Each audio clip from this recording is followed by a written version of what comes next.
আমাদের স্কিন এবং বডির অনেক স্কিন কিভাবে ভালো রাখবো এবং শরীরে কিছু জিনিস রক্ত পরিষ্কার করার জন্য, উৎপত্তি করার জন্য কিছু জিনিস।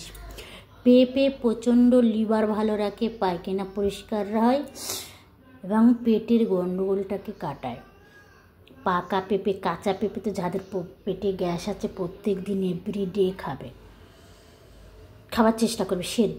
সেদ্ধ নুন দিয়ে খাবে, বা পারলে শুধু খেতে পারে, কোনো অসুবিধা নেই। নুন দিয়ে খেলে কোনো অসুবিধা নেই। টমেটো একটা আপেলের কাজ করে।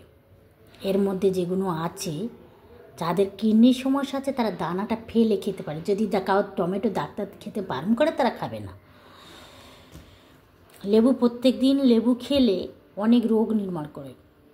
বুকে সর্দি, লাংস যেটে আমাদের সর্দি বসে গেলে খুব কষ্ট হয় ফুসফুসে, ওটে তো ডাস্ট পরিষ্কার করে, রক্ত ভালো রাখে, এমনকি কিডনিও ভালো রাখে, পুরো বডি রক্ত পরিষ্কার রাখে।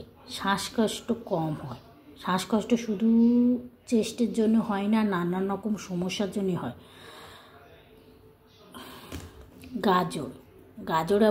গাজর হচ্ছে স্কিন খুব ভালো করে, চোখ তো খুব ভালো করে। এমনকি এগুলো খেতে পারবেন, এমনকি এদেরকে জুস বের করে ম্যাগনেট করে বা করে প্রত্যেকের রসটাকে লিকুইড করে এর মধ্যে একটু বেসন ফেলে দিয়ে মাখতে পারে, বা জুসটা বেরো এর মধ্যে তেলের মতন 2-4 ফোঁটা নারকেল তেল বা পেলেন পুরো মাখতে পারেন, দেখবে বীজের কাজ করে। অনেকের, আমার যেমন কোনো কেমিক্যাল জাতীয় জিনিস সহ্য হয় না, সেখানে কালচিচিটি হয়ে যায়। এগুলো খুব ভালো কাজ করে। যেমন শরীরের ভিতরটা কাজ করবে, তেমনি বাইরেটাও কাজ করবে। সবাই ভালো থাকবেন, সুস্থ থাকবেন। আর অতি অবশ্যই কাঁচা পেঁপে খাবে না। এখন অনেকে জ্বর হচ্ছে, পেঁপে পাতা রস খাবে, শিউলি পাতা রস খাবে।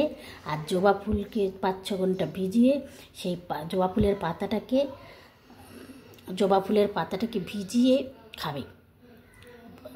5-6 ঘন্টা পরে দেখবে পাতাই আছে, ওকে না ভালো করে এইভাবে চটকাবে, দেখবে নাল করছে, ঢাঁস মতো নাল করছে। যত চটকাবে তত নাল দিয়ে ছেঁকে যে বাতাসা দিয়ে খাবে, বাতাসা যে মিজরি ওর সাথে ভিজিয়ে দেবে আর প্লেন খেলে খাবে।